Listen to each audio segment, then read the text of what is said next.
Hello everyone, welcome back to my channel Fabulous Corner. Navratri शुरू होने वाली हैं और इस वीडियो में मैं आज आपके लिए लाई हूँ नवरात्रि के 9 दिनों में माता को कौन कौन से भोग लगाए जाते हैं। तो प्रथम जो नवरात्रि होती है वो होती है माँ शैलपुत्री की। उसमें माता रानी को देसी घी या देसी घी से बनाई गई मिठाइयों का भोग लगाया जाता है। मैं पंचमेवा का प्रसाद हमेशा माता को पूरे 9 दिन लगाती हूँ और आई होप बहुत से ऐसे लोग हैं जो लगाते होंगे। तो नवरात्रि के फर्स्ट दिन हम लगाते हैं देसी घी या देसी घी से बनी हुई मिठाइयों का भोग। और दूसरा नवरात्रि होती है माँ ब्रह्मचारिणी की, जिसमें माता को चीनी और फल का भोग लगाया जाता है। भोग तो आप अपनी इच्छा से कोई भी लगा सकते हैं, माता सब स्वीकार करती है, लेकिन ये कुछ ऐसे खास भोग होते हैं कि माता को नवरात्रि के 9 दिन लगाए जाते हैं। तो दूसरा नवरात्रा यानी माँ ब्रह्मचारिणी का दिन, उस दिन हम चीनी और फल का भोग लगाते हैं। मैं एक से ज़्यादा ऑप्शन बता रही हूँ प्रसाद के, कि अगर आपके पास एक उपलब्ध नहीं है तो आप दूसरे का भोग लगा सकते हैं।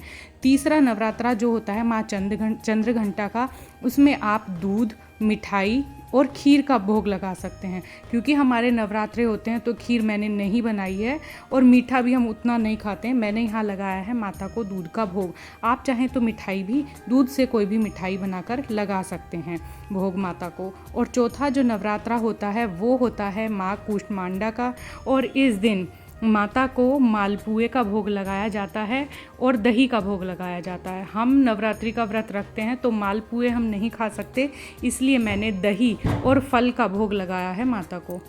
हम नहीं खा सकते ये मैं इसलिए बोल रही हूँ क्योंकि जो लोग नवरात्रि के व्रत रखते हैं वो अन्न नहीं खाते हैं, और जो हम भगवान को भोग चढ़ाते हैं वो अपने परिवार में बांटा जाता है।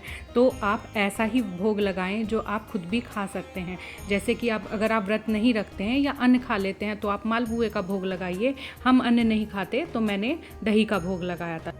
5वें नवरात्रि में माँ स्कंद माता की पूजा की जाती है। इसमें माता को सौंफ, पेड़ा और केले का भोग लगाया जाता है। यहाँ भी आप 3 तरह के प्रसाद हैं, आप चाहे तो तीनों चढ़ाइए, और अगर तीनों नहीं चढ़ा सकते हैं तो केला, पेड़ा या सौंफ में से किसी एक का भोग लगाइए। मैंने सौंफ और केले का भोग लगाया है। छठा नवरात्रा जो माँ कात्यायनी के नाम से पूजा पाठ की जाती है, उसमें आप माता को शहद का भोग लगाइए, लड्डू का भोग लगाइए या दही का भोग लगाइए। 7वें जो माता कालरात्रि का व्रत होता है, उस दिन आप गुड़, पेड़ा या दही का भोग लगा सकते हैं। मैंने यहाँ पर गुड़ का भोग लगाया है माता को। 8वां जो नवरात्रा होता है वो महागौरी का होता है, और इस दिन नारियल और पेड़े का प्रसाद चढ़ाया जाता है। हमारे यहाँ अष्टमी पूजन होती है तो मैंने माता को हलवा पूरी का भोग लगाया है।